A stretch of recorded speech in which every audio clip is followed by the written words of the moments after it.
আজকের ভিডিওতে তোমাদের প্রত্যেককে স্বাগত। প্রিয় শিক্ষার্থীরা, আজকে আমি তোমাদের সাথে যে টপিকটি নিয়ে ক্লাস করব তা হচ্ছে তোমাদের 2024 সনে ময়মনসিংহ বোর্ডে আসা আর্থিক বিবরণী অধ্যায় থেকে যে দুটি বাধ্যতামূলক প্রশ্ন থাকে তার দ্বিতীয় প্রশ্নটির সমাধান আজকে আমি তোমাদের করে দিব। তো সরাসরি চলো বোর্ডে চলে যাই আমরা। প্রিয় শিক্ষার্থীরা দেখো, ময়মনসিংহ বোর্ড 2024 সনে যে প্রশ্নটি এসেছে আমি লিখে রেখেছি। তো দেখো, প্রথম প্রশ্নটি পড়ে নিই আমরা। মিলন ট্রেডার্সের 2023 সালে 30 জুন তারিখের রেওয়া মিল ছিল নিম্নরূপ। দেখো, রেওয়া মিলটা একটু ব্যতিক্রম রেওয়া মিলটা মনে হবে তোমাদের। দেখো, এখানে মোট মুনাফা 2 লক্ষ টাকা দেওয়া রয়েছে। যে মোট মুনাফা আমরা অঙ্ক করে বের করতাম, সেই মোট মুনাফা সমমানী মজুত পণ্য যেটা আমাদের সমন্বয়ের আইটেম থাকতো, সেই সমন্বয় আইটেমটা এখানে দিয়ে দিয়েছে। দেখো, 30,000 টাকা। স্থায়ী সম্পদগুলো একসাথে বলে দিয়েছে, দেখো 5 লক্ষ টাকা। এবং পুঞ্জীভূত অবচয় স্থায়ী সম্পদ দেখো 40,000 টাকা। তারপরে লক্ষ্য করে দেখো 9% ঋণ 1/1/2022। প্রিয় শিক্ষার্থীরা, আমাদের অঙ্ক হচ্ছে 2023 সালের। আর আর, আহ, তে- 2000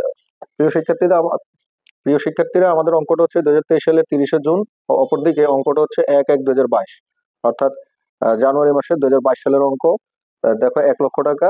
এখানে বিলম্বিত বিজ্ঞাপন 5,000 টাকা, আয়কর ও সাধারণ সঞ্চিতি 3,000 ও 16,000 টাকা, দেনাদার পাওনাদার 32,000 34,000 টাকা। পরিচালন ব্যয়, প্রিয় শিক্ষার্থীরা দেখো, পরিচালন ব্যয়গুলো সব একসাথে এখানে লিখে দিয়ে দিয়েছে তারা। 20,000 টাকা মূলধন, 2 লক্ষ টাকা। দেখো, একটি সমন্বয়ের কথা বলা হয়েছে। এখানে মূলধনের উপর 10% সুদ ধার্য করতে হবে, অর্থাৎ আমাদের যে এখানে যে মূলধনটা রয়েছে এটার উপর আমাদের 10% সুদ ধার্য করতে হবে। এছাড়া আমাদের আর কোনো সমন্বয় নাই, একটু ব্যতিক্রম অঙ্কটা। তো ক নম্বরে বলেছে, দেখো, নিট বিক্রয় 3 লক্ষ টাকা ধরে বিক্রিত পণ্যের ব্যয় নির্ণয় করো। খ নম্বরে বলেছে, দেখো, মিলন ট্রেডার্স এর নিট মুনাফা বা ক্ষতি নির্ণয় পূর্বক মালিকানা সত্ত্ব পরিবর্তন বিবরণী প্রস্তুত করো। অর্থাৎ খ অংশে আমাকে নিট মুনাফা অথবা ক্ষতি নির্ণয় করতে হবে, তার পরবর্তীতে আমাকে মালিকানা সত্ত্ব প্রস্তুত করতে হবে। আর গ অংশে দেখো বলেছে, উপযুক্ত তথ্যের আলোকে আর্থিক অবস্থার বিবরণী প্রস্তুত করো। তো প্রিয় শিক্ষার্থীরা, অঙ্কটা সাধারণত একই নিয়মেরই অঙ্ক, তবে একটু গতানুগতিক। তোমরা যে ধরনের অঙ্কগুলো করো বা আমি তোমাদের বিগত বোর্ডগুলোতে যে ধরনের অঙ্কগুলো করিয়েছি তার চেয়ে একটু ব্যতিক্রম এই অঙ্কটা, তবে নিয়ম একই। তো লক্ষ্য করো কিভাবে আমি সমাধান করি। তো প্রিয় শিক্ষার্থীরা, চলো আমরা ক অংশে সমাধান করি। দেখো, ক অংশে বলেছে নিট বিক্রয় 3 লক্ষ টাকা ধরে বিক্রিত পণ্যের ব্যয় নির্ণয় করো।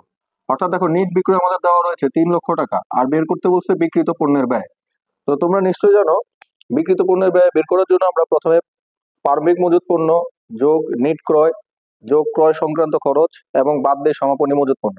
তো প্রিয় শিক্ষার্থীরা, এই অঙ্কটা যেহেতু বলেছে একটু ব্যতিক্রম, দেখো এখানে এই অঙ্কে মোট মুনাফা দেওয়া রয়েছে 2 লক্ষ টাকা। যে মোট মুনাফা আমরা বের করতাম অন্যান্য অঙ্কে, যে আমরা নিট বিক্রয় থেকে বিক্রিত পণ্যের ব্যয় বাদ দিয়ে বের করতাম কি মোট মুনাফা, অথচ এই অঙ্কের দিকে লক্ষ্য করো, সেই মোট মুনাফাটা কিন্তু আমাদের দেওয়া রয়েছে। তাহলে আমরা বিক্রিত পণ্যের ব্যয়টা কিভাবে বের করবো? দেখো, এখানে কোথাও প্রারম্ভিক মজুত পণ্য, নিট ক্রয়, ক্রয় সংক্রান্ত কোনো খরচ কিছুই দেওয়া নেই। তো আমরা এই অঙ্কটা সমাধান করার জন্য কিভাবে করব? তো আমরা যে বিশদায় বিবরণের যে সূত্রটা আমরা জানি, অর্থাৎ নিট বিক্রয় থেকে, লক্ষ্য করো বোর্ডে, নেট বিক্রয় থেকে আমরা বাদ দিতাম কি বিশদায় বিবরণীতে বিক্রিত পণ্যের ব্যয়। তাও আমি সেটাই লিখতেছি, বিক্রিত পণ্যের ব্যয়। তাহলে কি বেরোতো আমাদের? তাহলে বেরোতো আমাদের মোট মুনাফা, তাই তো? তাহলে বেরোতো মোট মুনাফা। তো প্রিয় শিক্ষার্থীরা, লক্ষ্য করো, আমার নিট বিক্রয় থেকে আমি বাদ দিতাম কি বিক্রিত পণ্যের ব্যয়, তাহলে বেরোতো মোট মুনাফা। তো এখন লক্ষ্য করো, এখানে নিট বিক্রয় কিন্তু আমার দেওয়া রয়েছে, এই যে 3 লক্ষ টাকা নিট বিক্রয় কিন্তু আমার দিয়ে দিয়েছে। অপরদিকে আমার প্রশ্নের রেওয়া মিলের ভিতরে কিন্তু মোট মুনাফা দেওয়া রয়েছে। তো এখন আমি কিন্তু বিক্রিত পণ্যের ব্যয়টা বের করতে পারি খুব সহজে। অর্থাৎ এই নিট বিক্রয় থেকে এখন যদি আমি মোট মুনাফাটাকে বাদ দেই, তাহলে বের হয়ে যাবে বিক্রিত পণ্যের ব্যয়। বা আমি যদি একটু ক্যালকুলেশন করে দেখাই তোমাকে কিভাবে, অর্থাৎ দেখো, বা নিট বিক্রয় বিয়োগ মোট মুনাফা সমান সমান এই বিক্রিত পণ্যের ব্যয়টাকে এবার সমান ওই পাশে নিয়ে গেলে বিক্রিত পণ্যের ব্যয়, বিক্রিত পণ্যের ব্যয়। লক্ষ্য করো, এই মোট মুনাফা ছিল এই পাশে প্লাস, এই পাশে যখন চলে আসলো সমানের এই পাশে হয়ে গেল মাইনাস, আর বিক্রিত পণ্যের ব্যয় ছিল এখানে মাইনাস, সমানের ওই পাশে চলে গেছে, দেখো হয়ে গেল প্লাস। তার মানে আমার বিক্রিত পণ্যের ব্যয়টা বের করতে হলে কি করতে হবে? নেট বিক্রয় থেকে মোট মুনাফাটাকে আমাকে বাদ দিতে হবে। তো এই কাজটা এখন আমি এখানে ঘরে করব। তো যেহেতু আমার নিট বিক্রয় দেওয়াই রয়েছে প্রশ্নে 3 লক্ষ টাকা, তো ফার্স্টে আমি লিখি নিট বিক্রয় প্রশ্নে প্রদত্ত কত টাকা? 3 লক্ষ টাকা। তাহলে এই 3 লক্ষ টাকা আমি নিট বিক্রয় লিখলাম, এবং এর থেকে বাদ দিব কি এই মোট মুনাফাটা, এটাও দেওয়া আছে দেখো রেওয়া মিলে। তাহলে বাদ দিব হচ্ছে মোট মুনাফা, মোট মুনাফা কত টাকা দেওয়া আছে? 2 লক্ষ টাকা। এই 2 লক্ষ টাকা এবার আমি বাদ দেবো এটা থেকে। তো 3 লক্ষ থেকে যদি 2 লক্ষ বাদ দেয় তাহলে থাকে হচ্ছে আমার 1 লক্ষ টাকা। এই 1 লক্ষ টাকা হচ্ছে আমার জন্য বিক্রিত পণ্যের ব্যয়। তো এদিকে লিখে দিই বিক্রিত পণ্যের ব্যয়। তো প্রিয় শিক্ষার্থীরা, আশা করি তোমরা খুব সহজে বুঝতে পেরেছো কিভাবে বিক্রিত পণ্যে ব্যয় করেছি। এরপর যদি কোথাও বুঝতে অসুবিধা হয় কমেন্ট বক্সে কমেন্ট করে জানাতে পারো। প্রিয় শিক্ষার্থীরা, লক্ষ্য করো খ অংশে কি বলেছে আমাদের। দেখো খ অংশে বলেছে মিলন ট্রেডার্স এর নিট মুনাফা বা ক্ষতির নির্ণয় পূর্বক মালিকানা সত্ত্ব পরিবর্তন বিবরণী প্রস্তুত করো। অর্থাৎ আমাকে প্রথমত নিট মুনাফা অথবা ক্ষতি নির্ণয় করতে হবে, তারপর এটা নির্ণয় করার পরে এটা যে রেজাল্ট হবে ওই রেজাল্ট দ্বারা আমার মালিকানা সত্ত্ব পরিবর্তন বিবরণী প্রস্তুত করতে হবে। অর্থাৎ দুইটা কাজ করতে হবে, প্রথমে নিট মুনাফা বা ক্ষতি, পরবর্তীতে মালিকানা সত্ত্ব পরিবর্তন বিবরণী। তো তোমরা প্রত্যেকে জানো নিট মুনাফা বা ক্ষতি করার জন্য আমাকে বিশদায় বিবরণী করতে হবে। তো তাই দেখো আমি একটা বিশদায় বিবরণী ঘর করে রেখেছি। মিলন ট্রেডার্স এর বিশদায় বিবরণী 2023 সালে সমাপ্ত বছরের জন্য, এবং নির্দিষ্ট যে ঘরটা রয়েছে আমাদের বিবরণ টাকার ঘর 3টা, আমি ঘরটি করে রেখেছি। তো বিশদায় বিবরণী করার জন্য আমাকে, আমরা জানি বিশদায় বিবরণীর স্টেপগুলো হচ্ছে প্রথমে আমাকে বের করতে হয় মোট মুনাফা, তারপরে পরিচালন মুনাফা, সর্বশেষ আমাকে নিট মুনাফা। তো দেখো উদ্দীপকে আমাদের মোট মুনাফা এটা 2 লক্ষ টাকা বলা আছে। দেখো এই যে মোট মুনাফা কত বলা আছে? 2 লক্ষ টাকা। তো এই মোট মুনাফা থেকে আমি অঙ্কটা শুরু করি। তো লিখি দেখো মোট মুনাফা। মোট মুনাফা কত টাকা? 2 লক্ষ টাকা। এই 2 লক্ষ টাকা আমি শেষের ঘরে লিখলাম। এই মোট মুনাফা থেকে বাদ যাবে হচ্ছে আমার মোট মুনাফা বাদ পরিচালন ব্যয়, পরিচালন ব্যয়। তো প্রিয় শিক্ষার্থীরা লক্ষ্য করো এই অঙ্কটা এতটাই সহজ। দেখো যে পরিচালন ব্যয় দেওয়া আছে, সবগুলো করে দেওয়া আছে। অন্যান্য অঙ্কে আমরা পরিচালন ব্যয়গুলো খুঁজতাম, কিন্তু এই অঙ্কে দেখো পরিচালন ব্যয় দেওয়া আছে 20,000 টাকা। তো আমি বাদ দেবো এই পরিচালন ব্যয় 20,000 টাকা। এই বাদ 20,000 টাকা যদি দেই, 2 লক্ষ টাকা থেকে যদি 20,000 বাদ দেই তাহলে হয় 1,80,000 টাকা। সরি, আমি 18,000 লিখেছি, 1,80,000 টাকা। তাহলে আমার কি যেটা বাদ দিলাম মোট মুনাফা থেকে বাদ দিলাম কি? পরিচালন ব্যয়। তাহলে বের হলো কি? পরিচালন মুনাফা। এটা হচ্ছে আমার পরিচালন মুনাফা। পরিচালন মুনাফা বের হলো 1,80,000 টাকা। তো তোমরা জানো এর সাথে যোগ করে আমি হচ্ছে অন্যান্য আয়, আর বাদ দিব হচ্ছে আমি অন্যান্য ব্যয়। তো লক্ষ্য করো দেখি আমাদের এখানে কোনো অন্যান্য আয় রয়েছে কিনা। প্রিয় শিক্ষার্থীরা, এই অঙ্কে দেখো আমার কোথাও কোনো অন্যান্য আয় নেই, তাই আমি অন্যান্য আয়টা আনতে পারবো না, অর্থাৎ যোগ করতে পারবো না অন্যান্য আয়। তাহলে কি করব আমি? এর থেকে আবার বাদ দিব অন্যান্য ব্যয়। অন্যান্য ব্যয়গুলো বাদ দেবো, দেখি অন্যান্য ব্যয় রয়েছে কিনা। তো লক্ষ্য করো প্রিয় শিক্ষার্থীরা, এই অঙ্কে সরাসরি কোনো অন্যান্য ব্যয়ের কথা বলে নেই, তবে সমন্বয়ে, অর্থাৎ এই যে 9% ঋণ, আমি তোমাদের সবসময় বলি যে পার্সেন্ট এবং ব্র্যাকেট এগুলো সর্বদা সমন্বয়ের কাজ করে। তো এই 9% ঋণ, এই সমন্বয়ের ভিতরে আমি দেখতেছি একটি অন্যান্য ব্যয় রয়েছে, অর্থাৎ ঋণের একটি সুদ দিতে হবে আমাকে। এই ঋণের সুদটা আমার অন্যান্য ব্যয়। এবং দেখো মূলধনের উপর বলেছে 10% সুদ। এই যে মূলধনটা আমার 2 লক্ষ টাকা, এর উপরে আমার 10% সুদ দিতে হবে। তাহলে এই যে এই দুইটা আমার জন্য অন্যান্য ব্যয়। তো দেখো ঋণের উপর কয় পার্সেন্ট? ঋণের উপর হচ্ছে 9% সুদ। তো কিভাবে আমি ক্যালকুলেশনটা করি? দেখো এখানে আমার ঋণের সুদ বের করার জন্য দেখো প্রথমে ঋণের টাকাটা আনি। ঋণের হচ্ছে 1 লক্ষ টাকা। এই 1 লক্ষ টাকার কয় পার্সেন্ট সুদ? 9% সুদ যদি করি, 1 লক্ষ টাকার 9% সুদ হচ্ছে 9,000 টাকা। লক্ষ্য করো ঋণের পাশে আমাকে এখানে কিন্তু একটা ব্র্যাকেট দিয়েছে 1/1/2022। এই যে তারিখটা, এই তারিখটা আমার এই সমাপ্ত বছরের ভিতরে আসবে না। কেননা আমাদের অঙ্কটা হচ্ছে 30শে জুন 2023 সালের, আর এই অঙ্কটা হচ্ছে 1/1/2022, অর্থাৎ এটা সমাপ্ত বছর হয় হচ্ছে 31 ডিসেম্বর 2022। অপরদিকে আমার অঙ্কটা হচ্ছে দেখো 30 জুন 2023। তাই আমার এই ঋণের যেই বছরের হিসাবটা দেওয়া রয়েছে এই হিসাবটা এখানে কাজ করবে না। তাই আমি এখানে পুরো 1 বছরের সুদটাই আমাকে ধরতে হবে। তাহলে প্রথমে আমি লিখি ঋণের সুদ। ঋণের সুদ 9,000 টাকায় আমি ধার্য করতে হবে। এর পরবর্তীতে আমার এখানে রয়েছে দেখো বলেছে মূলধনের উপরে 10% সুদ, একটা সমন্বয় রয়েছে অন্যান্য ব্যয়ে মূলধনের উপর 10% সুদ। তো লক্ষ্য করো আমার মূলধন কত টাকা? মূলধন 2 লক্ষ টাকা। মূলধন 2 লক্ষ টাকা, মূলধনের উপরে কয় পার্সেন্ট সুদ? 10% যদি করো হবে 20,000 টাকা। মূলধনের উপর যদি 10% করো তাহলে কত হবে? 10% সুদ ধার্য করলে হবে 20,000 টাকা। তাহলে আমি লিখি এখানে মূলধনের সুদ কত লিখবো? 20,000 টাকা। এই লিখলাম আমি 20,000 টাকা। এবার আর নাই আমার এখানে, তাই আমি এবার যোগ করে ফেলবো। দেখো এখানে আমার মাত্র দুইটাই অন্যান্য ব্যয় ছিল, এক ছিল আমার ঋণের সুদ, আরেকটা হচ্ছে আমার মূলধনের সুদ। দেখো তাহলে এই 9,000 আর 20,000 যদি যোগ করি তাহলে হয় 29,000 টাকা। তো প্রিয় শিক্ষার্থীরা,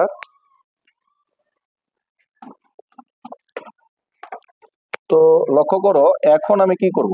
এখন আমি এই অন্যান্য ব্যয়টা কি করছি, দেখো পরিচালন মুনাফা থেকে বাদ দিব, তার মানে বাদ দিব 29,000 টাকা। 1,80,000 টাকা থেকে 29,000 টাকা যদি বাদ দিই তাহলে হবে 1,51,000 টাকা। শিক্ষার্থীরা, আমার পরিচালন মুনাফা থেকে অন্যান্য ব্যয় বাদ দেওয়ার পরে যেটা বের হলো 1,51,000 টাকা, এটাই হচ্ছে আমার জন্য নিট মুনাফা। তো লক্ষ্য করো আমাকে প্রশ্নে বলেছে যে নেট মুনাফা অথবা ক্ষতি নির্ণয় করতে প্রথমে, পরবর্তীতে মালিকানা সত্ত্ব বিবরণী প্রস্তুত করতে। তো লক্ষ্য করো আমি দেখো নেট মুনাফা বের করে ফেললাম 1,51,000 টাকা। তো আশা করি তোমরা নেট মুনাফাটা কিভাবে আমি বের করেছি তা খুব সহজে বুঝতে পেরেছো। এখনো আমাদের নেট মুনাফা বের করার পর বলছে মালিকানা সত্ত্ব পরিবর্তন বিবরণী প্রস্তুত করতে। তো লক্ষ্য করো এই যে আমি নেট মুনাফাটা বের করলাম, রেজাল্ট বের হলো 1,51,000 টাকা। এখন আমি মালিকানা সত্ত্ব পরিবর্তন বিবরণী প্রস্তুত করব। তো মালিকানা সত্ত্ব বিবরণীর জন্য আমি এটা মুছে ফেললাম, আমি এটা মুছি। আচ্ছা, দেখো মালিকানা সত্ত্ব বিবরণের জন্য আমি ঘর করছি। উপরে এই কথাগুলোই লেখা থাকবে, অর্থাৎ প্রতিষ্ঠানের নাম।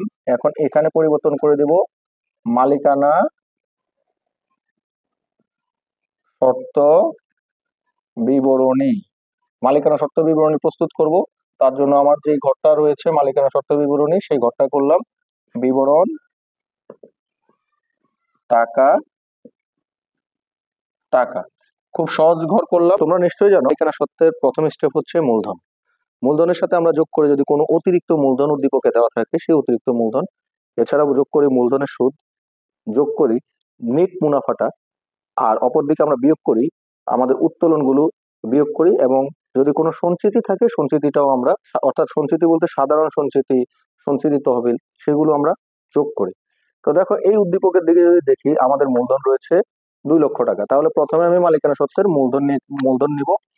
তাহলে দেখো এই যা আছে তাই লিখতেছি, মূলধন কত টাকা, 2,00,000 টাকা। এই লিখলাম আমি মূলধন 2,00,000 টাকা। মূলধনের সাথে যোগ হবে আমার মূলধনের সুদ। এই যে মূলধনের সুদ আমি মাত্র ধার্য করলাম নেট মুনাফা করতে, সেই মূলধনের সুদটা যোগ করব। লিখি মূলধনের সুদ। প্রিয় শিক্ষার্থীরা, মূলধনের সুদ আমরা বের করেছিলাম 2,00,000 টাকা 10%, অর্থাৎ 20,000 টাকা হয়েছিল আমাদের, 20,000 টাকা। তাহলে যোগ করলে হয় 2,20,000 টাকা। তো মূলধনের সুদের সাথে আমি যোগ করব আমার, যেহেতু অতিরিক্ত মূলধন নাই, তাহলে আমি যোগ করবো এবার নেট মুনাফা। নেট মুনাফা, প্রিয় শিক্ষার্থীরা, যদি ক্ষতি হতো তাহলে আমি বিয়োগ করতাম, যেহেতু এটা আমার যোগ মুনাফা হয়েছে, লাভ হয়েছে, তাহলে যোগ করব। নেট মুনাফা হচ্ছে আমার 1,51,000 টাকা। একটু আগে আমরা এটা বের করেছি, তাহলে দাঁড়ায় 3,71,000 টাকা। এবার আমি দেখি আমার কোনো উত্তোলন বা আয়কর এগুলো রয়েছে কিনা, এগুলো থাকলে আমি বাদ দিব। তো প্রিয় শিক্ষার্থীরা, লক্ষ্য করো এই অঙ্কে আমার আয়কর রয়েছে, এই আয়করটাকে আমাদের কি করতে হবে, বাদ দিতে হবে। তোমরা জানো যে আমরা আয়কর বাদ দেই, তাহলে লিখবো বাদ আয়কর। আয়কর কত টাকা, 3,000 টাকা। তাহলে যদি এই 3,000 টাকা বাদ দেই তাহলে হয় 3,68,000 টাকা। তো প্রিয় শিক্ষার্থীরা, আয়কর বাদ দেওয়ার পর, উত্তোলন বাদ দেওয়ার পরে সর্বশেষ আমরা যোগ করি কোনো যদি সঞ্চিতি তহবিল বা সাধারণ সঞ্চিতি থাকে তাহলে সেটা। তো লক্ষ্য করে এই অঙ্কে আমাদের রয়েছে সাধারণ সঞ্চিতি 16,000 টাকা। তো এই সাধারণ সঞ্চিতিটা আমরা যোগ করব। লিখি সাধারণ সঞ্চিতি 16,000 টাকা। তো তাহলে দাঁড়ায় 3,84,000 টাকা। এটাই আমাদের মালিকানা সত্ত্বের সমাপনী উদ্বৃত্ত। তাহলে লিখে দিই মালিকানা সত্ত্ব সমাপনী উদ্বৃত্ত। তো দেখো আমাদের মালিকানা সত্ত্ব সমাপনী উদ্বৃত্ত বের হয়েছে কি, 3,84,000 টাকা। প্রিয় শিক্ষার্থীরা, মালিকানা সত্ত্ব করার জন্য আমি কি করেছি, প্রথমে মূলধনের সাথে মূলধনের সুদ যোগ করেছি, নিট মুনাফা যোগ করেছি। এগুলো আমি, এই যে মূলধনের সুদ এবং নেট মুনাফা, আমি একটু আগে নেট মুনাফা বের করেছি। আর আয়করটা আমি এখান থেকে নিয়ে নিয়েছি, প্রশ্ন থেকে বাদ দিয়েছি, সাধারণ সঞ্চিতি প্রশ্ন থেকে নিয়ে নিয়েছি, সাধারণ সঞ্চিতি আমি যোগ করেছি, তাহলে 3,84,000 টাকা আমার বের হলো মালিকানা সত্ত্ব। চলো গ অংশ সমাধান করি। গ অংশে বলা হয়েছে, দেখো, উপযুক্ত তথ্যের আলোকে আর্থিক অবস্থার বিবরণী প্রস্তুত করো। আর্থিক অবস্থার বিবরণী প্রস্তুত করতে বলা হয়েছে আমাদের, দেখো প্রিয় শিক্ষার্থীরা, অর্থাৎ আর্থিক অবস্থার বিবরণী মানে কি, এ সমান সমান এন প্লাস ওই আমাদের প্রমাণ করতে হবে, যেখানে আমাদের সম্পদ দেখাতে হবে দায় এবং মালিকানা সত্ত্বের সমান। তো সম্পদ নিয়ে প্রথমে কাজ করি। তো প্রথমে তোমরা জানো যে সম্পদ 4 ধরনের হয়: স্থায়ী সম্পদ, দীর্ঘমেয়াদী বিনিয়োগ, চলতি সম্পদ এবং মৌলিক সম্পদ। তো ফার্স্টে আমাদের স্থায়ী সম্পদ নিয়ে আমরা কাজ করব। লিখি আমি স্থায়ী সম্পদ। তো লক্ষ্য করো, এই অঙ্কের ভিতরে স্থায়ী সম্পদ রয়েছে, সরাসরি বলে দিয়েছি স্থায়ী সম্পদ 5 লক্ষ টাকা। তো এই 5 লক্ষ টাকা আমি লিখলাম এখানে, 5 লক্ষ টাকা। দেখো, এই স্থায়ী সম্পদ থেকে আমাকে, দেখো, এই অঙ্কটার ভিতরে বলা হয়েছে পুঞ্জীভূত অবচয় স্থায়ী সম্পদ। অর্থাৎ স্থায়ী সম্পদ থেকে তোমরা নিশ্চয়ই জানো যে পুঞ্জীভূত অবচয়টা আমরা বাদ দেই। তো আমি লিখবো বাদ পুঞ্জীভূত অবচয়। পুঞ্জীভূত অবচয় পুঞ্জীভূত অবচয় হচ্ছে আমার 40,000 টাকা। তো আমি এই 40,000 যদি বাদ দিই 5 লক্ষ থেকে, তাহলে দাঁড়ায় 4,60,000 টাকা। তো প্রিয় শিক্ষার্থীরা, আমার স্থায়ী সম্পদের পার্টটা শেষ। অর্থাৎ স্থায়ী সম্পদ থেকে আমি বাদ দিলাম কি, পুঞ্জীভূত অবচয় 40,000 টাকা, তাহলে বের হলো 4,60,000 টাকা। তো স্থায়ী সম্পদের পরে আমার কাজ হচ্ছে দীর্ঘমেয়াদী বিনিয়োগ আছে কিনা দেখি। তো দীর্ঘমেয়াদী বিনিয়োগ এখানে কোনোটা নাই, তাই আমি দীর্ঘমেয়াদী বিনিয়োগ এখানে লিখতে পারবো না। তো দীর্ঘমেয়াদী বিনিয়োগের পরে আমার রয়েছে চলতি সম্পদ। তো যদি লক্ষ্য করো, এখানে চলতি সম্পদ রয়েছে সমাপনী মজুত পণ্য এবং দেনাদার, দুইটাই চলতি সম্পদ রয়েছে। এক, আমার সমাপনী মজুত পণ্য 30,000 টাকা, আর দেনাদার হচ্ছে আমার 32,000 টাকা। আর এদের সাথে দেখো কোনো সমন্বয় নাই, এই অঙ্কে একটাই সমন্বয়, সেটা হচ্ছে মূলধনের সুদ ধার্য করতে বলছে। তার মানে চলতি সম্পদে আমার কোনো সমন্বয় নেই। তাই আমি, দেখো, চলতি সম্পদটা লিখি কিভাবে, দেখো, প্রথমে টাইটেল দিয়ে নিই চলতি সম্পদ, তারপর যে দুটা চলতি সম্পদ বের করলাম, সমাপনী মজুত পণ্য 30,000 টাকা, সমাপনী মজুত পণ্য দেখো 30,000 লিখলাম, এবং দেনাদার দেনাদার চলতি সম্পদ দেওয়া রয়েছে আমার 32,000 টাকা। আর কোনো চলতি সম্পদ নেই, এই দুইটাই চলতি সম্পদ। তো এই দুইটা যোগ করলে হয় 62,000 টাকা। তাহলে আমার চলতি সম্পদ বের হলো কত, 62,000 টাকা। সর্বশেষ যে সম্পদ, সেটা হচ্ছে আমার অলিক সম্পদ। তো দেখো, আমার এখানে বিলম্বিত বিজ্ঞাপন 5,000 টাকা, যেটা আমার অলিক সম্পদ। তো আমি টাইটেল লিখি প্রথমে অলিক সম্পদ। অলিক সম্পদে রয়েছে আমার বিলম্বিত বিজ্ঞাপন। বিলম্বিত বিজ্ঞাপন। তো আমি বিলম্বিত বিজ্ঞাপনের 5,000 টাকা লিখবো এখন। বিলম্বিত বিজ্ঞাপনের 5,000 লিখলাম। তাহলে আমার টোটাল সম্পদের পার্টটা শেষ। সম্পদের 4টা পার্টের ভিতর 3টা পার্ট আমাকে দেওয়া রয়েছে, স্থায়ী সম্পদ, চলতি সম্পদ এবং মৌলিক সম্পদ। দীর্ঘমেয়াদী বিনিয়োগ নেই, তাই আমি লিখলাম না। তো একরে 4,60,000, 62,000 আর 5,000, এই তিনটা যদি যোগ করি তাহলে দাঁড়ায় আমার 5,27,000 টাকা, যেটা হচ্ছে আমার মোট সম্পদ। এটা হচ্ছে আমার মোট সম্পদ। তো প্রিয় শিক্ষার্থীরা, এই যে আমার এর কাজ শেষ। এখন এর কাজ সমান হবে এল প্লাস ওই, অর্থাৎ মালিকানা সত্ত্ব এবং দায় সমান হবে। তো আমি প্রথমে মালিকানা সত্ত্ব সমাপনী উদ্বৃত্ত লিখে নিই। মালিকানা সত্ত্ব সমাপনী উদ্বৃত্ত। প্রিয় শিক্ষার্থীরা, মালিকানা সত্ত্ব সমাপনী উদ্বৃত্ত আমরা খ অংশে বের করেছিলাম। যখন খ অংশে আমি মালিকানা সত্ত্ব পরিবর্তন বিবরণী করেছি, তখন আমি বের করেছিলাম আমার মালিকানা সত্ত্ব সমাপনী উদ্বৃত্ত বের হয়েছিল 3,84,000 টাকা। সেই 3,84,000 টাকা লিখে নিলাম। আমি এদিকে লিখে দিব খ হতে প্রাপ্ত। তোমরা একটু লিখে নিবা ঘরের ভিতরে, আমি ঘর থেকে বের হয়ে গেছি, তোমরা দরকার হলে নিচে লিখে নিবা। ওকে, এরপরে আসো, আহ মালিকানা সত্ত্বের কাজ শেষ হওয়ার পরে এবার হচ্ছে আমার এল, অর্থাৎ দায় নিয়ে কাজ। তোমরা জানো দায় দুই ধরনের হয়, এক দীর্ঘমেয়াদী দায়, দুই চলতি দায়। তো প্রিয় শিক্ষার্থীরা, দেখো এখানে দীর্ঘমেয়াদী দায় দেওয়া আছে। প্রথমে যে দীর্ঘমেয়াদী দায়, দেখো 9% ঋণ। এই 9% ঋণ 1 লক্ষ টাকা, এটা হচ্ছে আমাদের দীর্ঘমেয়াদী দায়। তো প্রথমে আমি দীর্ঘমেয়াদী দায় লিখি, টাইটেল লিখে নিই দীর্ঘমেয়াদী দায়। দীর্ঘমেয়াদী দায় কত, 9% ঋণ, আর তারিখ দেওয়া রয়েছে 1/1/2022, 1 লক্ষ টাকা। একবার সরাসরি লাস্টের ঘরে লিখবো আমি। একেবারে সরাসরি আমি এটা লাস্টের ঘরে লিখলাম। তো দেখো, দীর্ঘমেয়াদী দায় শেষ। এবার দীর্ঘমেয়াদী দায়ের পরে আমার রয়েছে চলতি দায়। চলতি দায়। তো প্রিয় শিক্ষার্থীরা, আমার কি কি চলতি দায় রয়েছে একটু লক্ষ্য করি। দেখো, আমার এই দীর্ঘমেয়াদী দায়ে যে 9% ঋণ রয়েছে, এই ঋণের একটি বকেয়া সুদ রয়ে গেছে, যেটা আমরা খ অংশে নিট মুনাফা করার সময় বের করেছিলাম। তো এটা আমার জন্য একটা চলতি দায়। অপরদিকে আমার আরো একটি চলতি দায় রয়েছে, সেটা হচ্ছে পাওনাদারের 34,000 টাকা। এই দুইটা চলতি দায় রয়েছে এই অঙ্কে। তো এই দুইটা চলতি দায় এবার আমি অ্যাড করি। দেখো, প্রথমে আমি লিখবো বকেয়া ঋণের সুদ। লক্ষ্য করো, বকেয়া ঋণের সুদ কত? 9%। 9% ঋণের তোমরা নিশ্চয়ই মনে আছে, আমি যখন নিট মুনাফা করেছি তখন ঋণের সুদ বের করেছিলাম। এই ঋণের সুদ বের হয়েছিল আমার 9,000 টাকা। এই 9,000 টাকা লিখলাম। আর অপরদিকে আরেকটা চলতি দায় রয়েছে পাওনাদার। পাওনাদার লিখি এবার। পাওনাদার পাওনাদার হচ্ছে আমার 34,000 টাকা। 34,000 টাকা। তো এই দুইটা যদি যোগ করি, 9,000 আর 34,000 যোগ করলে হয় 43,000 টাকা। তো প্রিয় শিক্ষার্থীরা, আমার যে দুই ধরনের দায়, দীর্ঘমেয়াদী দায় এবং চলতি দায় যোগ করা হয়ে গেল। এবার আমি এই মালিকানা সত্ত্ব এবং দায়গুলো যোগ করে দেখবো যে কত হয়। তো 3,84,000, 1,00,000 আর 43,000 যদি যোগ করি তাহলে দাঁড়ায় আমার 5,27,000 টাকা।